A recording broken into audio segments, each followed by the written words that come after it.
All right, had to check the camera viewfinder out here, guys, because got the shades on.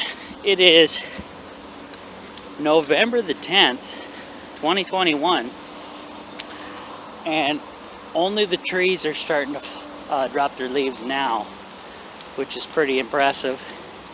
I'm walking around in shorts, which is awesome, and I love this kind of weather. So bring on the global warming if this is the case. First year I've seen it like this though. So yeah, if it's a trend, then we'll have less and less crappier winters. This looks just like to be a delayed fall winter season though, so whatever. Anyways, you guys haven't heard from me in a while. There has been a whole lot going on at the off-grid tiny house. I'm going to get into it right now. So, first things first, I had to cancel my Starlink internet, high-speed internet, at the off-grid tiny house. And the reason I had to do that was, well, I was kicked from the service location because of insurance purposes. Wonderful. And not only me, my dad's trailer and everybody else that was renting a spot on site at that lot. Now, the landlord was absolutely pissed because he lost all that revenue from me, my dad, and all the other truckers there that were using it as a rental property for their vehicles. Very pissed. He had, the insurance company basically had him over a barrel. So yeah, just wonderful stuff. The reason they did it, it wasn't really, well, it's liability, but the main reason was they only want to cover what they absolutely have, the most they absolutely have to cover, which is his business's vehicles, and that's it. No other, you know, random people at his place of service there. So that's what happened. So anyways, my very short term use of the Starlink internet was pretty awesome. I got to see it you know, struggle along until it fully got operational, and it was awesome after that. It's expensive though. It's about $145 a month, which is insane here in Canada. But if you're off the grid and out in a rural location, well worth it because the speeds are awesome. Now, I talked to the company and they said, yeah, at this time they're not able to, they don't have their mobile service hooked up, which means anywhere you travel with your dish, you'll still have your internet service. They don't have that yet because it's basically still beta on my program. So I ripped everything down, paid all my bills from there, canceled. I have one more bill to pay, finish out the service, and that'll be it. All right, and we're back. So just had to pause momentarily because we got passerbyers walking as well, enjoying the good weather, getting my vitamin D on. So as well as the Starlink being canceled, guys, you know, my new rent is about $75 a month, and is what it is. So I'm there until April. Now, after that, there's going to be some big news coming to you guys, and very, very big news concerning the off-grid tiny house. So what I did when after I canceled the Starlink and got it situated in its new location out in the country, again, I've been looking for land since I started, even before I started the tiny house project, the off-grid tiny house project here, and it's never got to find any locally that I could afford to put it on.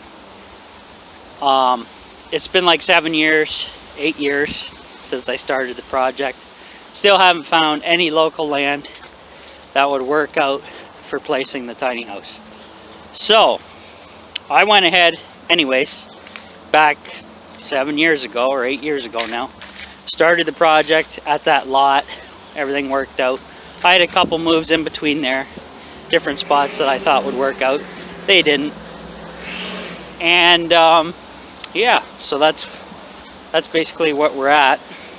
And just checking to see if it's still recording. All good. So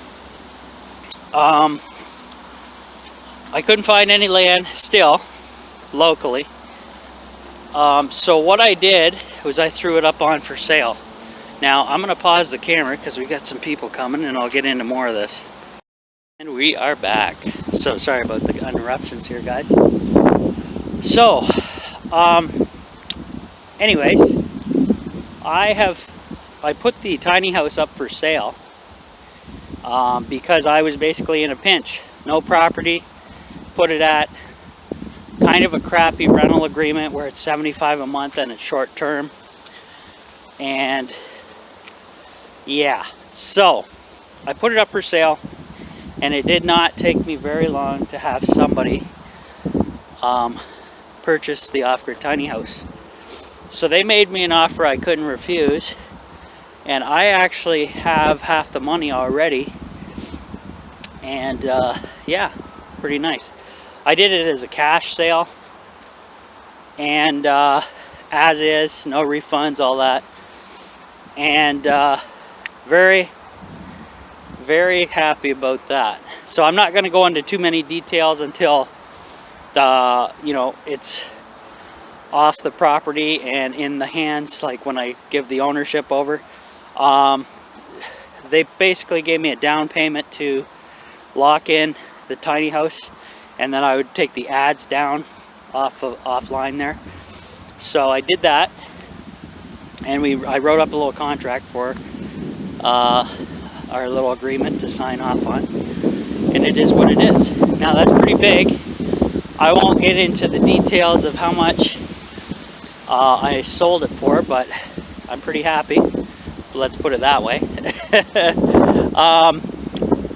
So what does that mean for the YouTube channel? There's going to be, well, it's not the end. We're just going to continue on.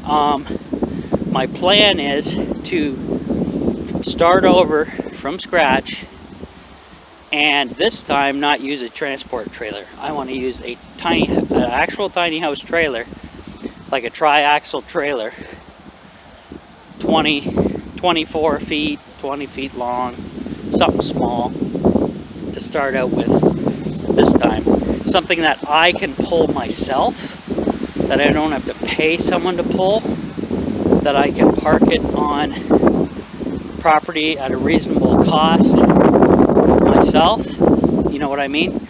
And actually, with it being, instead of a transport trailer being an actual trailer, the city can't say F all about it with the bylaws, as long as I don't put any skirting underneath it, because I learned that lesson with the original off-the-grid tiny house. Now, the bad thing about this whole situation is I still don't have land. The price of everything has increased heavily because of inflation and horrible government people in office, leftist people that are trying to collapse the country. And so we're dealing with all that. Pretty insane. I don't know when I'll be starting up the next project right away, but in the meantime, I'm not going to leave you guys high and dry. I will be doing prepping content and political content. I'm going to get more into that. Prepping and political are hand in hand, guys, because if you don't know what the hell is going on, who the enemy is, then how the hell are you going to prep? It's that simple. So we're going to be doing that. But I'm very happy with the person I sold the tiny house to. They are in the off-grid mindset. They are awake. They know about the jabs and all the nonsense going on.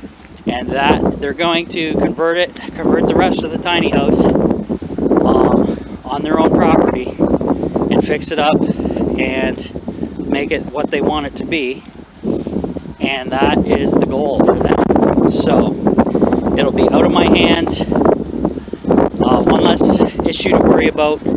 Now, a lot of this contents of the tiny house go with the purchase, and I think that probably sealed the deal.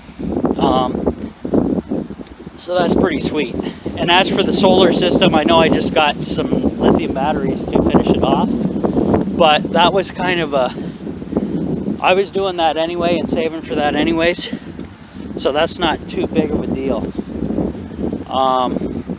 It is what it is.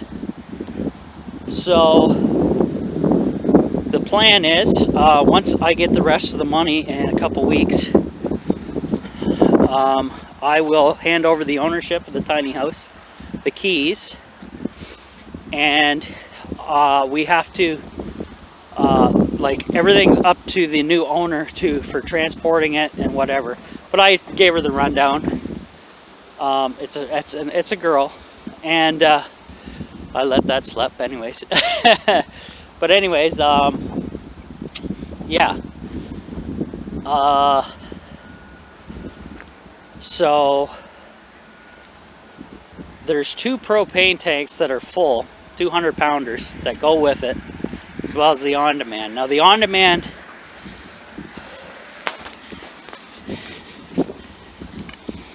okay, I'm running out of battery juice, guys, so I'm gonna pause this.